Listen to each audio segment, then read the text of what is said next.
गजाननं भूतगणादिसेवित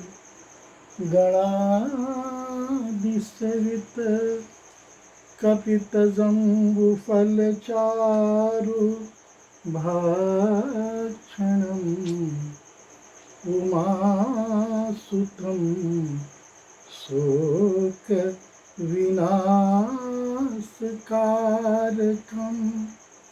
नमामि विघ्नेश्वरपादपङ्कजम्।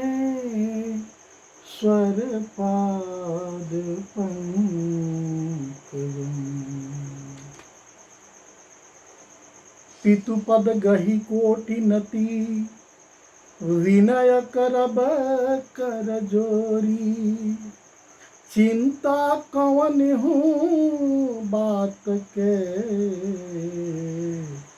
तात करिए जनि मोई। सुमंत जी प्रभु राम से विनम्रतापूर्ण आग्रह कर रहे हैं। भगवान राम सुमंत जी में अपने पिता की छवि देख रहे हैं। सुमंत जी अवधपति ने जो आग्रह किया था उस आग्रह को प्रभु राम को उन्होंने सुनाया। तात कृपा करी कीजिए सोई। इसके पश्चात भी वो कह रहे हैं कि तात कृपा करी कीजिए सोई, जाते अवध अनाथ न होई। आप उसी कार्यों को करें जिससे अयोध्या अनाथ नहीं हो, अयोध्या सनाथ हो। ऐसा कहते ही प्रभु राम ने सुमंत जी को उनकी धैर्य बंधाते हुए गले से लगा लिया। प्रभु राम क्या कह रहे हैं कि महाराज, हमारे वंश की इतिहास को तो आप जानते हैं। शिबी दधीति हरिचंद्र नरेशा, सहे धर्म हित कोटि कलेशा। धर्म की रक्षा के लिए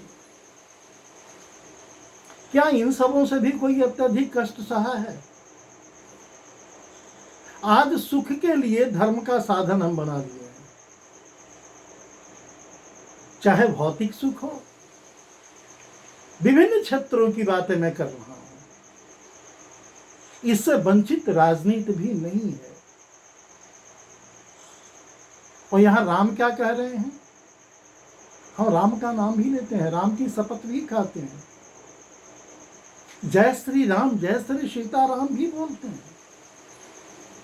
लेकिन राम जी क्या कह रहे हैं? रघुनाथ जी क्या कह रहे हैं? शिबी दधीचि हरिचंद्र नरेशा, सहे धर्म हित कोटि कलेशा। रंति देव बलि भूप सुजाना, धर्म धरहु सही संकट नाना। और मुझे लगता है मैं संपूर्ण विश्व की बातें नहीं करूंगा, परंतु अपने देश की बात तो जरूर करूंगा। और विशेषकर हिंदू धर्मावलंबियों को, वो हरिचंद्र को जानते हैं, दधीची को जानते हैं, राजा बलि को जानते हैं, किनकी त्याग की कितनी बड़ी प्रकाष्ठा रही है धर्म की रक्षा के लिए। और हम क्या कर रहे हैं, यह हमें चिंतन करना चाहिए, हमें मनन करना चाहिए। तुलनात्मक एक पक्ष देखना चाहिए। अगर सचमुच हम राम के अनुयायी हैं, राम भक्त हैं, तब, अगर नहीं है तो ऐसी कोई बात नहीं है। वेद शास्त्र के पुराणों में क्या कहा गया है? सुमंत जी को लक्ष्मण भैया के बाद सुमंत जी को प्रभु राम समझा रहे हैं। सत्य के समान दूसरा कोई धर्म नहीं है। मैंने उस धर्म को सहज ही पा लिया है। इस सत्य रूपी धर्म का त्याग करने से तीनों लोक में मेरा अपजस होगा। क्या आप चाहते हैं कि तीनों लोक में राम का अपजस हो, यश नहीं फैले? अगर चाहते हैं आप कि राम का अपजस हो, यश नहीं फैले, तब तो मैं चलने के लिए तैयार हूं। आप जैसा कहेंगे, आपकी आज्ञा सिरोधार्य है। आप हमारे शुभचिंतक हैं या हमारे निंदक आलोचक? क्या हमारी निंदा हो ये आपको अच्छा लगेगा? इसे आप स्वीकार है? अगर हमारी यश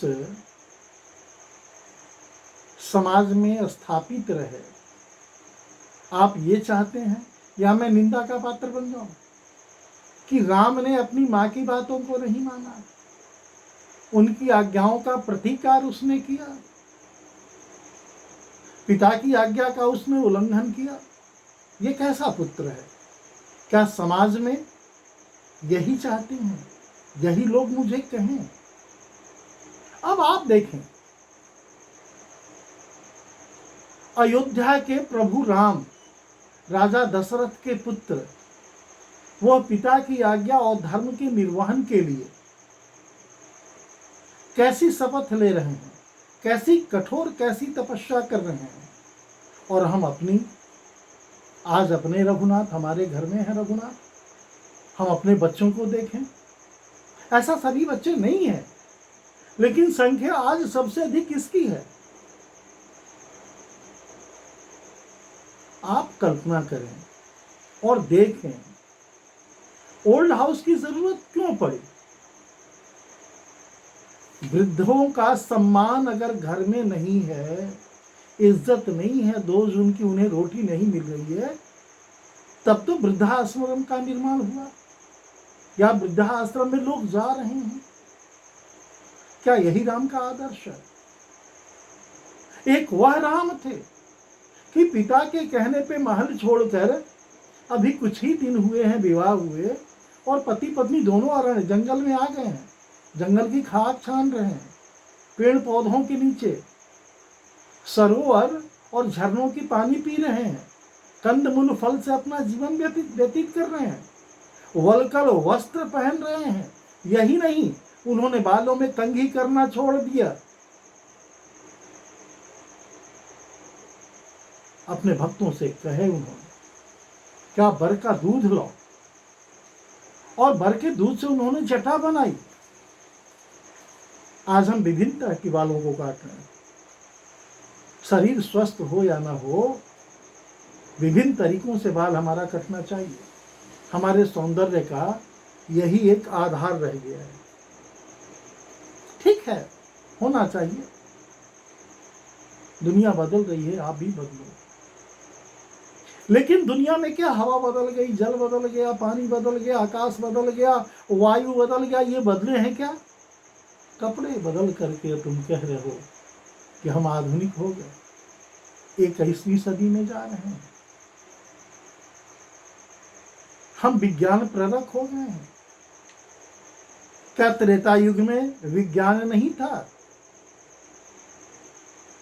त्रेता युग से भी अधिक विकसित कहीं विज्ञान था क्या?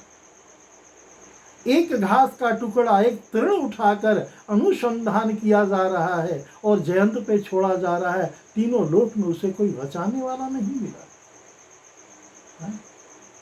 एक बाण चला और कुंडल गिरा लंका में। कैकेयी के कानों की कुंडल की प्रकाश को देखकर सीता, जनक और लक्ष्मण जी पूछ रहे, ये कौन है? इतनी चमक कहां से आ रही? कितने दूर हैं लोग? वो समुद्र पार हैं। प्रभु राम कह रहे हैं, ये कैकेयी के कानों का कुंडल है। उत्तम कूल पुलस्त करनाती, शिव बिरंचि जे बहुभाति। आप देखो, ये विमान कैसा है जो शब्दों से चल रहा है। त्रिजटा क्या कह रही है? ये रावण माया आपको दिखा रहा है। ये रावण मायावी है, ये माया दिखा रहा है, इसकी विशेषता है। इस पुष्पक विमान में अगर विधवा औरत बैठ जाए तो ये पुष्पक विमान चल ही नहीं पाएगा। इसलिए हे सीते, हे माते, आप धैर्य रखिए, प्रभु राम का वध नहीं हुआ है। और इस दुनिया में प्रभु राम का वध कौन करने वाला है? संभव नहीं है कि कोई वध कर ले। प्रभु राम कह रहे हैं, धर्म न दूसरा सत्य समाना, आगम निगम पुराण बखाना। मैं सोई धर्म सुलभ करि पावा, तजती हूँ पूरा अप जसु सवा। कह रहे हैं कि सत्य के समान सब कुछ फीके हैं, झूठे हैं। ये धन दौलत, मकान, पैसे, गाड़ियां, इज्जत, प्रतिष्ठा, जन्म, मृत्यु, ये सत्य के समान है बिल्कुल, इनकी कोई अस्तित्व नहीं है। आप कह रहे हैं कि मेरा उपहास हो, मेरी निंदा हो। अगर ऐसा चाहती हैं तो वही मैं करूंगा। सुमंत जी को बड़े ही स्पष्ट शब्दों में, विनम्रतापूर्ण और मीठी वाणी से वो कह रहे हैं, सुना रहे हैं सुमंत जी को। प्रभु राम ने कहा, आप जाकर पिताजी से उनकी चरण पकड़ करके करोड़ों नमस्कार करना, अनंत नमस्कार करना, प्रणाम करना, और साथ ही हाथ जोड़कर उनसे विनम्रतापूर्ण आग्रह कीजिएगा कि हे तात, आप मेरी किसी बात की चिंता न करें। मैं जैसे अरण्य में आया हूं, जंगल में आया हूं, वैसे ही वापस लौटूंगा। ये उन्हें आप आश्वस्त कर दीजिएगा। मेरे पिताश्री को, आप भी पिता के समान ही हैं, पिता से कम नहीं हैं। मेरे आप बड़े हितैषी हैं, शुभचिंतक हैं, तब तो आप यहाँ तक आए हैं। हे तात, मैं हाथ जोड़कर आपसे विनती करता हूँ, आपका भी सब प्रकार से वही कर्तव्य है जिसे पिताजी हम लोगों के सोच में डूबे हैं, वैसे ही दुख और सोच में आप भी डूबे हैं। ये मुझे विश्वास है। आप उतने ही दुखी हैं जितने दुखी हमारे पिता राजा दशरथ हैं। इस बात को मैं भली भांति जानता हूँ।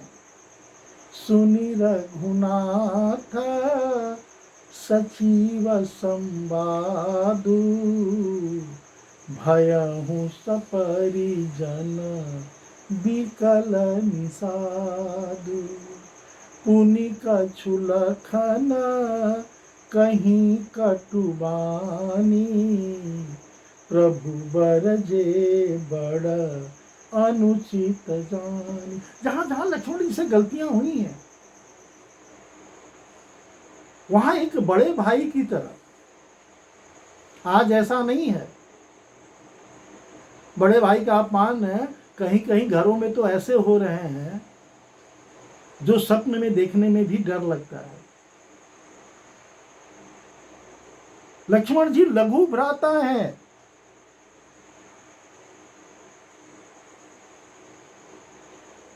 लेकिन वो कभी नहीं चाहते हैं कहीं किसी तरह की संवाद हो। जब भी लक्ष्मण जी कुछ ऐसी भाषा का प्रयोग करते हैं जो मर्यादित नहीं हो, लक्ष्मण जी रोकते हैं। यह कथा का यह भी एक संदेश और एक प्रेरणा है जिसे हम लोगों को सीखना चाहिए।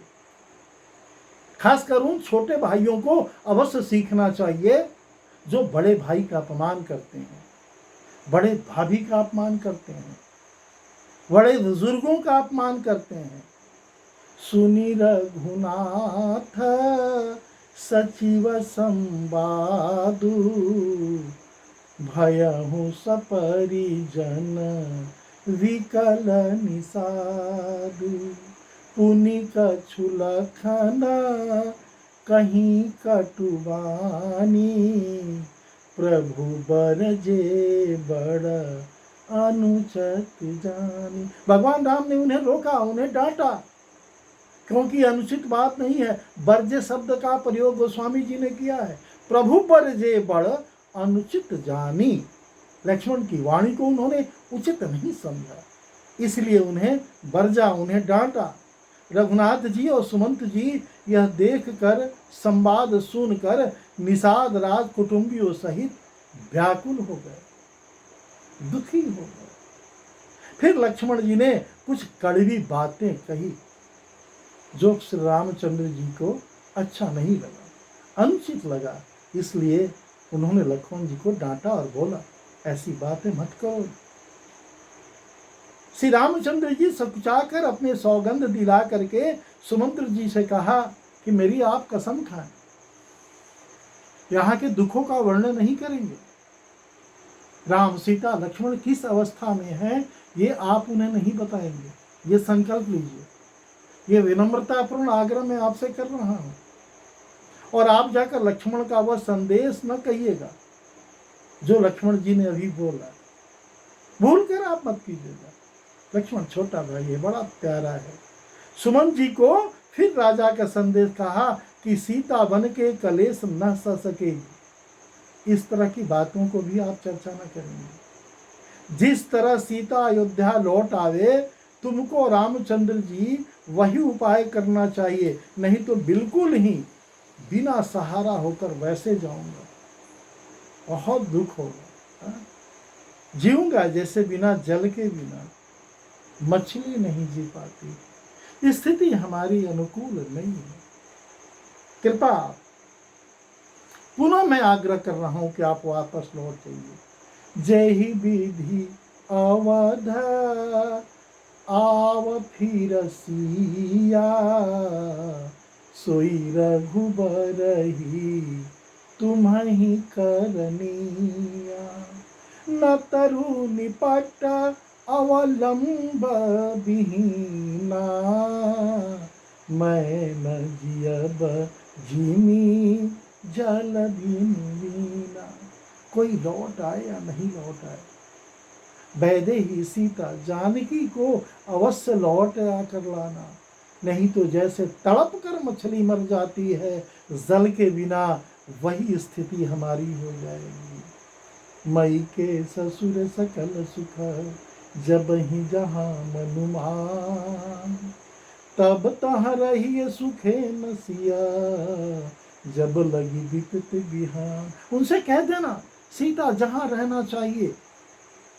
कन्याओं को मायके अच्छा लगता है, इसीलिए उन्होंने कहा कि वो अवध रहे या जनकपुर रहे, मुझे इसकी जरा सा भी चिंता नहीं है, लेकिन वो वन में नहीं भटके।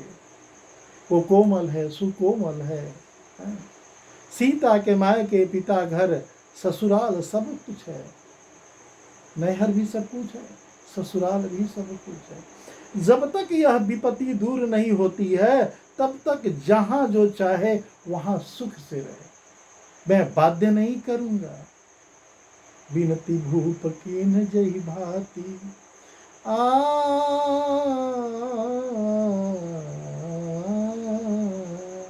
बिनती भूप कीन जय भांति, आरती प्रीति सोन कही जाती। पितु सैदेशी सुन कृपा निधाना, सियहि दीन सिख कोटि विधाना।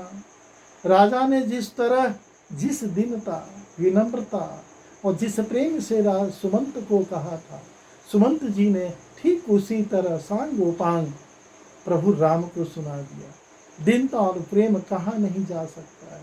कृपा निधान से रामचंद्र जी पिताजी का संदेश सुन रहे हैं। सुनकर सीता जी को करोड़ों अनेकों प्रकार से उन्होंने सीख दी। वनगमन के पूर्व भी उन्होंने सीख दिया था। और सुमंत जी ने जब ऐसी बातें कही तो सीता जी को वो कह रहे हैं आप वापस लौट जाओ। आगे सीता जी लौटती हैं या नहीं लौटती हैं, प्रभु राम कैसे माता श्री को संदेश दे रहे हैं, प्रेरणा दे रहे हैं, इसकी कथा हम लोग कल के सत्र में सुनेंगे। हरि ओम शरणम।